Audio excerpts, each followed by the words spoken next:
We're talking about the on-track experience this week with Dave Grening of Daily Racing Form. Dave, what do people miss when they don't get out to the track? Well, I think when you go to the paddock, when you're at the track, I think you get a better feel for how a horse is acting pre-race than you do if you just see the post-parade or if you just see a television coverage of the paddock, because they might be looking at a horse that they're talking about for 2 seconds and then they switch the camera angle and they're talking about another horse. If you're at the track, I think you have an advantage by going to the paddock and see who's behaving, see who's sweating, see who's acting up and who's not, and where they get saddled too. Especially at Belmont Park, a lot of times you'll see guys saddle their horses behind the saddling stalls because they're nervous. The horses are nervous and they want to try and keep them away from the crowd if there is one.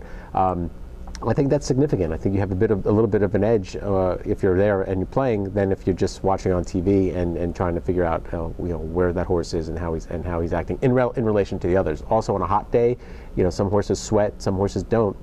It's okay to see a horse sweat when it's a hot day. Sometimes it's not a good thing when they don't sweat.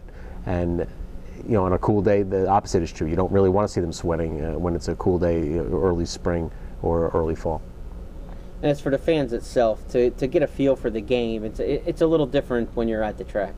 Yeah, there's a bit of a buzz. You can people are a little bit. They'll talk to you. You might even run into a trainer who'll to give you hey, this horse is doing good. This, and most of them will tell you that they're doing good. But especially when they're walking with their owners. But yeah, there's just a different experience. I mean, especially at Belmont or Saratoga or Churchill Downs, where there's just more of a buzz in the air and it's a lot more enjoyable.